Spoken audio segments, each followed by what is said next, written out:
Today, we see support for Israel from evangelicals, Christian Zionists. We have organizations that raise money from Christians and support various institutions, and there's all kinds of hullabaloo's, all kinds of responses to that. Should we take the money, not take the money? Responsa, Professor Goldish, that you brought down, Protestants who send money to poor Jews in the land of Israel,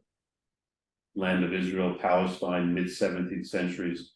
What 7th century? What does this response teach us about Jewish-Christian relations back then? So, as you say, today, this is still a huge topic, and you have everything from people who say that the Christian money is absolutely pasul and you shouldn't touch it and so on, to people like our friend and honored rabbi from Columbus, Ohio, Tuli Weiss, who now lives in Israel and runs a whole organization involving Christians and Jews working together on Zionist causes. It runs the gamut. Well, apparently that was the case back then too. So what happened is that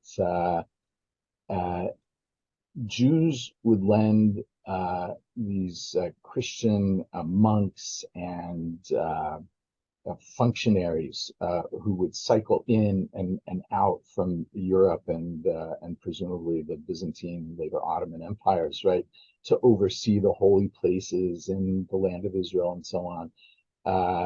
They would lend them money, and the money at interest, because Jews would do that for Christians.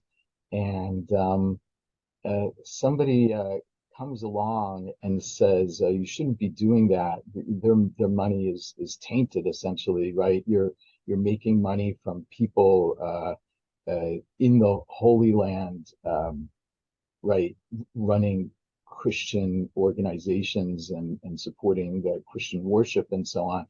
And this shouldn't be permissible.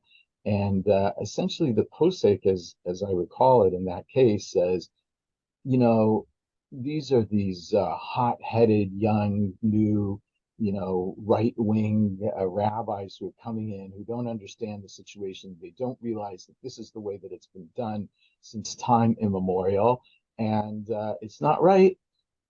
This is the way it's been done. Nobody has had a problem with it before, and you shouldn't have a problem with it now. And he gives the explanation about why. And so that posek permitted it. Apparently, that was a practice that went on for hundreds of years. For all I know, it still goes on, but what do I know? So there are other cases which also give you a sense about these types of relationships. The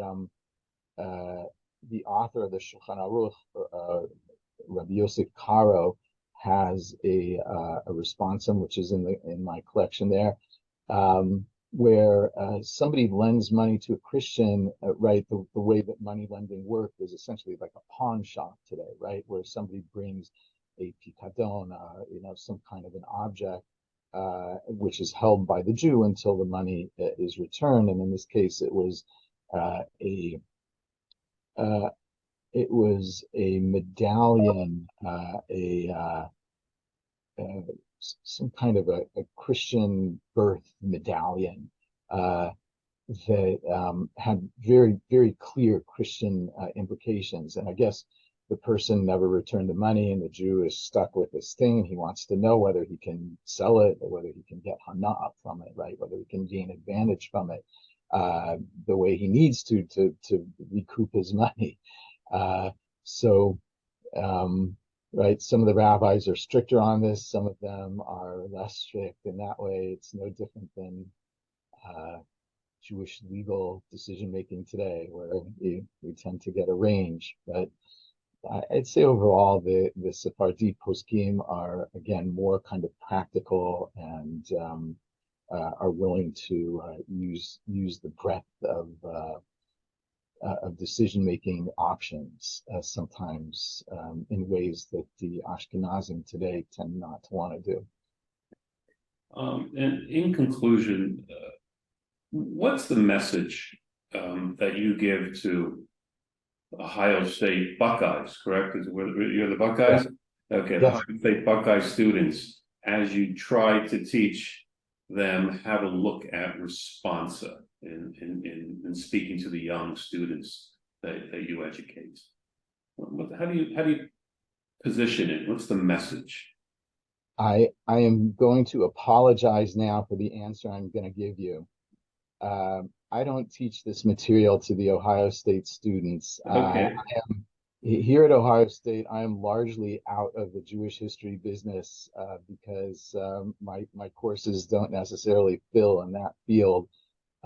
So when I discuss this material with students, it's usually adults in various contexts of adult education or for example, the Sephardic graduate program where I sometimes have the opportunity to teach a little bit. Yeah. And what's your presentation? What's your presentation there? So I was trained at the Hebrew University, and before that I was trained at the Chofetz Chaim Yeshiva. Those are both institutions which are well known for very close textual analysis. And that is what I like. That is what I enjoy. So I will make people go word by word and sentence by sentence, parsing implications, the use of this word versus that word, the historical context, which would give rise to this expression or that question, and so on. So that is what I love to do. It means move extremely slowly through the material. But anybody who's familiar with, especially with the Chofetz Chaim Yeshiva, knows that that's what they do. Again, this has been absolutely fascinating. Jewish questions, response on Sephardic life in the early modern period.